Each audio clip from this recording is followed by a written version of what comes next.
राधे राधे। आशा करती हूँ कि आप सभी लोग खुश होंगे, स्वस्थ होंगे, मस्त होंगे।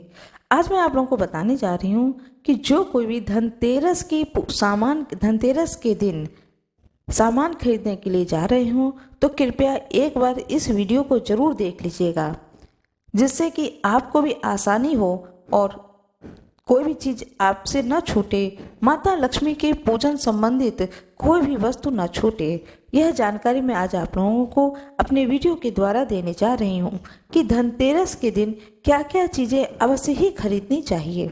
धनतेरस के दिन सबसे पहले माता लक्ष्मी और भगवान गणेश की मूर्ति अवश्य ही खरीदें। जो भी मिट्टी की मूर्ति खरीदें तो उस बात का ध्यान रखें कि माता लक्ष्मी कमल के आसन पर बैठी हूँ या हाथी के आसन पर बैठी हूँ।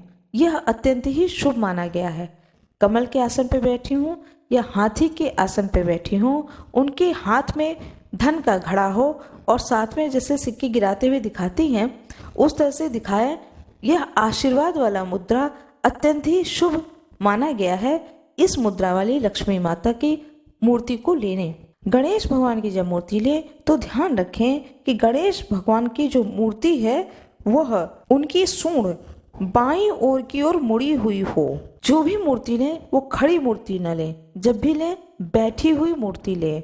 बैठी हुई मूर्ति शांत मुद्रा की होती है और शांत मुद्रा से ईश्वर मुस्कुराते हुए अपने भक्तों पर कृपा करते हैं और उन्हें आशीर्वाद देते हैं।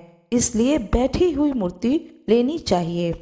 आपके पास सामर्थ्य हो तो आप सोने की मूर्ति, चांदी की मूर्ति भी धन त्रयोदशी के दिन ला सकते हैं। यह और भी शुभ रहता है। दूसरी चीज, आप कुबेर यंत्र जरूर ही खरीद करके लाएं। कहा जाता है कि कुबेर का होता है अर्थ कि खजाने का जहाँ संग्रह होता है वह संग्रहालय उन्हें कुबेर कहा जाता है। इसलिए कुबेर जी की पूजा की जाती है। धन त्रयोदशी के दिन से आरंभ हो जाता है कुबेर देवता की पूजा और वह भाई दूज तक चलता है। 5 दिन तक लगातार पूजा की जाती है कुबेर देवता की, जिससे कि घर के अंदर जो भी धन हो, लक्ष्मी हो, वह सदा सर्वदा घर में भंडार भरा रहे। इसलिए कुबेर की पूजा करनी चाहिए और कुबेर की मूर्ति जरूर ही घर में लाना चाहिए। देखिए, यदि आप मिट्टी की मूर्ति ला रहे हैं तो मिट्टी की मूर्ति लाएं और किसी भी दूसरी चीज़ की मूर्ति न लाएं। आजकल प्लास्टिक और पेरिस की मूर्ति चलती है, वह न लाएं, मिट्टी की मूर्ति लाएं। यह बहुत ही शुभ माना जाता है। तीसरी चीज़, गोमती चक्र। गोमती चक्र माता लक्ष्मी को चढ़ाया जाता है। गोमती चक्र से माता लक्ष्मी की पूजा की जाती है। यह अवश्य ही लाएं। चौथी चीज़ होती है कौड़ी। कौड़ी 2 तरह का होता है जो बहुत ही शुभ माना जाता है। एक पीले रंग का, एक सफ़ेद रंग का। ये 2 रंग की कौड़ी अवश्य ही खरीद कर लाएं। जो कौड़ी होती है उसको गिन करके चढ़ाया जाता है लक्ष्मी जी के ऊपर। विषम नंबर जो होते हैं जैसे कि 3, 5, 7, 9, 11, इस तरह से आप गिन करके लाएं। यदि आपके पास में सामर्थ्य हो तो 108 कौड़ी चढ़ाएं और 108 गोमती चक्र चढ़ाएं। एक कटोरी में गोमती चक्र रखी जाती है और एक कटोरी में कौड़ी रखी जाती है माता लक्ष्मी की मूर्ति के सामने, और गोमती चक्र की विधिवत पूजन की जाती है। यह विधान है और यह भी पूजा की जाती है। त्रयोदशी से आरंभ हो जाता है और भाई दूज तक नित्य इस पूजा की जाती है। जब गोमती चक्र बहुत ही पुराना हो जाता है तो बहुत लोग करते हैं कि उसे गंगा जी में प्रवाहित कर देते हैं और नए गोमती चक्र पूजित करके रख लेते हैं। 5वीं चीज़ हो जाती है नमक। नमक खरीद कर लाएं और नमक से नित्य पोछा करें। नमक से पोछा करने से निगेटिव एनर्जी बाहर चली जाती है और शुभ आगमन होता है माता लक्ष्मी का। यह यूँ कहिए कि पॉजिटिव एनर्जी घर के अंदर आती है। छठी चीज़ आप लेकर के आए धनिया। साबुत धनिया लेकर के आए, क्योंकि कहते हैं कि धनिया धन का प्रतीक माना गया है। इससे धनिया जरूर ही खरीद कर लाएं।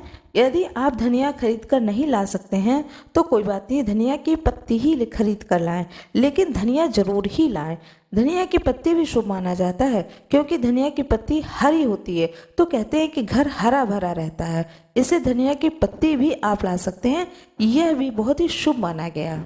झाड़ू, झाड़ू धनतेरस के दिन अवश्य ही खरीदें। झाड़ू सफाई का प्रतीक माना जाता है। कहा जाता है कि जहाँ सफाई होती है वहाँ माता लक्ष्मी का निवास होता है, और जहाँ गंदगी होती है वहाँ पर नेगेटिव एनर्जी आकर्षित होती हैं। इसलिए घर को हमेशा साफ सुथरा रखना चाहिए। श्री यंत्र, श्री यंत्र भी लेकर के आए।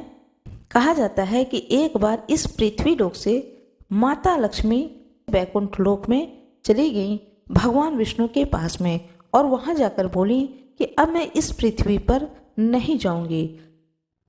उसके बाद में इस पृथ्वी लोक पर धन धान्य की कमी हो गई, आर्थिक तंगी हो गई और बड़ी ही स्थिति विचित्र हो गई। तब वशिष्ठ मुनि ने बड़ी आराधना करी माता लक्ष्मी की कि हे माता रानी, आप इस धरा पर आएं। लेकिन माता लक्ष्मी तो रुष्ट होकर के बैठी हुई थी कि मैं इस धरा पर नहीं आऊंगी। वशिष्ठ मुनि ने जब अत्यधिक पूजा की, आराधना की माता लक्ष्मी की, तब देवताओं के गुरु बृहस्पति ने सोचा कि ये तो बहुत ही गलत हो जाएगा कि पृथ्वी लोक पर लक्ष्मी की कमी हो जाएगी। तब वह युति निकालते हैं और सारे देवताओं से कहते हैं कि मैं एक यंत्र बना रहा हूँ जिसमें कि सारी शक्तियाँ होनी चाहिए, और उन शक्तियों के पूजन करने के बाद में माता लक्ष्मी को प्रसन्न करने के लिए उस लक्ष्मी जो यंत्र है, श्री यंत्र जो है, उसको अधिष्ठित करूँगा। तब माता लक्ष्मी प्रसन्न हो जाएंगी और उनका एक अंश इस श्री यंत्र में आ जाएगा। देवताओं के गुरु बृहस्पति ने इस कार्य को किया, और जब श्री यंत्र को अधिष्ठित किया, सिद्धि की, तब माता लक्ष्मी मुस्कुरा दी और बोली कि देवता लोगों की भी बड़ी इच्छा है कि मैं इस पृथ्वी लोक पर जाऊं, और उधर वशिष्ठ मुनि भी बहुत आग्रह कर रहे हैं। तो वह अत्यंत प्रसन्न हुई इस युति को देख करके, और वह बोली, बृहस्पति देव से बोली, माता लक्ष्मी बृहस्पति देव से बोली कि मैं श्री यंत्र में अपना थोड़ा सा अंश डाल दूंगी, जिससे कि जो कोई भी श्री यंत्र की पूजा करेगा उस घर में सदा सर्वदा के लिए माँ लक्ष्मी का निवास स्थान बन जाएगा। तब से श्री यंत्र की पूजा की जाती है दीपावली में। 7 मुखी रुद्राक्ष, 7 मुखी रुद्राक्ष का माला मिल जाए तो यह तो बहुत ही सुंदर होगा, लेकिन माला ना मिल पाए तो कोई बात नहीं है। 7 मुखी रुद्राक्ष के 7 दाने भी आपको मिल जाएं तो आप उसे ही पूजा स्थान पर रख करके उनकी पूजा कर सकते हैं। यह बहुत ही भाग्यशाली व्यक्तियों को मिलता है, और कहते हैं कि भाग्य खुल जाते हैं जिसे 7 मुखी रुद्राक्ष मिल जाए। उसकी पूजा वह व्यक्ति दीपावली के दिन कर ले। इसे भी जरूर खरीद के लाएं धनतेरस के दिन। मिट्टी के दीपक, मिट्टी के दीपक जरूर खरीद के लाएं, और धनतेरस के दिन अपने दिवाले में, पूरे घर के कमरे में, हर कमरे में एक एक दीपक जलाएं। छत पर हर कोने में एक एक दीपक जलाएं। इस तरीके से 11 दीपक घर के अंदर जलाएं और 11 दीपक घर के बाहर जलाएं। मिट्टी के दीपक, तेल, रुई, यदि कोई ज़रूरतमंद हो तो उसे दान भी कर दें। सोने चांदी के आभूषण धनतेरस के दिन अवश्य ही खरीदना चाहिए।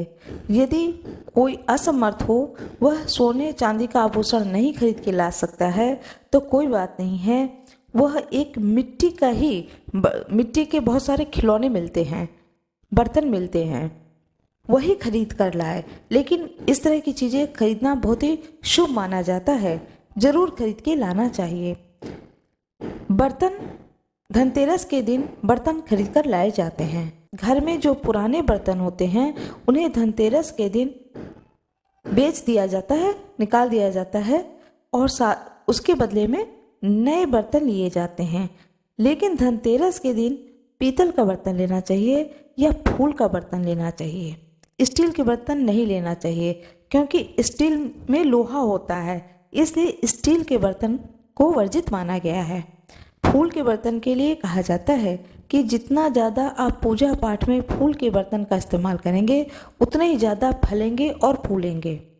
पूजा का सामान या धार्मिक वस्तुएं खरीदनी चाहिए। बच्चों के लिए खिलौने जरूर खरीदनी चाहिए। बच्चों के कपड़े धनतेरस के दिन अवश्य ही खरीदनी चाहिए, यह बहुत ही शुभ होता है।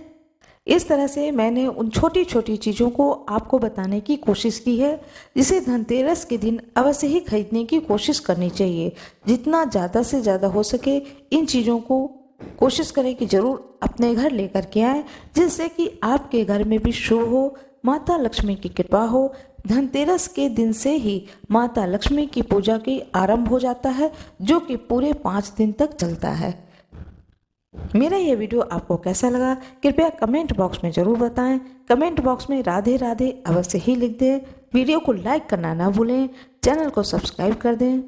बेल आइकन ज़रूर दबा दें। धन्यवाद।